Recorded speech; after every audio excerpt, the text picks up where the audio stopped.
Price lord. ಎಲ್ಲರಿಗೂ ಯೇಸುವಿನ ನಾಮದಲ್ಲಿ ವಂದನೆಯನ್ನ ತಿಳಿಸುವನಾಗಿದ್ದೇನೆ.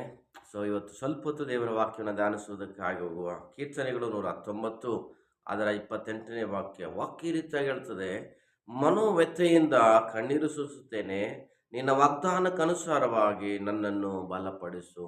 ಮನೋವ್ಯಥೆಯಿಂದ ಕಣ್ಣೀರನ್ನು ಸುರಿಸ. ಯಾರಿಗೆ ಕಣ್ಣೀರು ಬರುತ್ತೆ ನಿಜವಾಗ್ಲೂ? ಬಹಳ ಪ್ರಾಮುಖ್ಯವಾಗಿ ಅರ್ಥ ಮಾಡ್ಕೊಳ್ಬೇಕಂದ್ರೆ, ಮನಸ್ಸಲ್ಲಿ ನೊಂದಿರುವಂಥವ್ರಿಗೆ, ಮನಸ್ಸಲ್ಲಿ ಗಾಯ ಆಗಿರುವಂಥವ್ರಿಗೆ, ಮನಸ್ಸಲ್ಲಿ ಕುಗ್ಗಿ ಹೋಗಿರುವಂಥವ್ರಿಗೆ, ಮನಸ್ಸಲ್ಲಿ ನಿರಾಸೆಗಳನ್ನು ಅನುಭವಿಸಿದವರಿಗೆ, ಮಾನಸಿಕವಾಗಿರುವಂಥ ಅವಮಾನಗಳನ್ನು ಅನುಭವಿಸುವಂಥವ್ರಿಗೆ, ಮಾನಸಿಕವಾಗಿ ಅವರು ಜಜ್ಜಲ್ಪಟ್ಟಂಥ ವ್ಯಕ್ತಿಗಳಿಗೆ ಏನಾಗುತ್ತೆ ಅಂತ ಹೇಳಿದ್ರೆ ಕಣ್ಣಲ್ಲಿ ನೀರು ಬರುತ್ತೆ.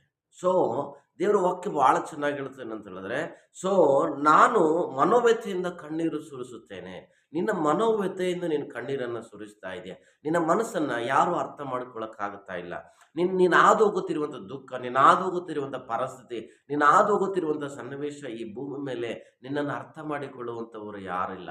ನಿನ್ನ ಸ್ವಂತದವರಿಲ್ಲ, ನಿನ್ನ ಬಂಧು ಮಿತ್ರಗಳಿಲ್ಲ, ನಿನ್ನ ಸ್ನೇಹಿತರಿಲ್ಲ, ನಿನ್ನ ಅಣ್ಣ ತಮ್ಮಂದಿರಿಲ್ಲ, ನಿನ್ನ ಅಕ್ಕ ತಂಗಿಯರಿಲ್ಲ. ನಿನ್ನನ್ನು ನೀನು ಬಹಳ ಪ್ರೀತಿಸುವಂಥವರು, ನಿನ್ನ ಮನಸ್ಸಿಗೆ ಹಚ್ಚಿಕೊಂಡಿರುವಂಥ ವ್ಯಕ್ತಿಗಳು ನಿನ್ನನ್ನು ಅರ್ಥ ಮಾಡಿಕೊಳ್ಳುವಂಥವರಿಲ್ಲ. ಆಗ ಕಣ್ಣೀರನ್ನು ಹೊರಬರುತ್ತೆ. ಈ ಕಣ್ಣೀರಿಗೆ ಪರಿಹಾರ ಯಾವುದಿದೆ ಶಾಶ್ವತವಾಗಿ ಅಂತ ಹೇಳಿದ್ರೆ ದೇವರ ವಾಕ್ಯ.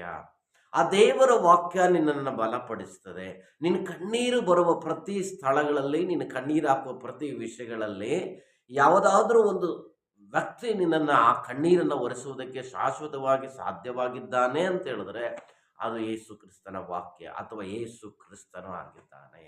ಇವತ್ತು ನಿನ್ನ ಕಣ್ಣೀರನ್ನು ಒರೆಸುವುದಕ್ಕೋಸ್ಕರನೇ, ನಿನ್ನ ಅವಮಾನವನ್ನು ತೆಗೆದುಹಾಕುವುದಕ್ಕೋಸ್ಕರನೇ, ನಿನ್ನೊಳಗಿರುವಂಥ ವೇದನೆಯನ್ನು ತೆಗೆದುಹಾಕುವುದಕ್ಕೋಸ್ಕರನೇ, ನಿನ್ನ ಒಳಗಿರುವಂಥ ಕಷ್ಟವನ್ನು, ಬಾಧೆಯನ್ನು ದೇವರು ತೆಗೆದುಹಾಕುವುದಕ್ಕೋಸ್ಕರನೇ ಆತನ ಲೋಕಕ್ಕೆ ಮನುಷ್ಯನಾಗಿ ಬಂದಿದ್ದಾನೆ. ಆತ ನಿನಗೋಸ್ಕರ ಆತನೇನು ಮಾಡಿದ್ದಾನೆ? ಮರಣವನ್ನು ಅನುಭವಿಸಿದ್ದಾನೆ. ನಿನಗೋಸ್ಕರ ಆತನು ಸತ್ತನ್ನು 3ನೇ ದಿನದಲ್ಲಿ ಆತನು ಎದ್ದು ಬಂದಿರುವಂಥ ದೇವರಾಗಿದ್ದಾನೆ. ಆತನು ಸ್ವರ್ಗ ರಾಜ್ಯದಲ್ಲಿ ಇವತ್ತು ನಿನಗೋಸ್ಕರ ಕಾಯ್ತಾ ಇದ್ದಾನೆ.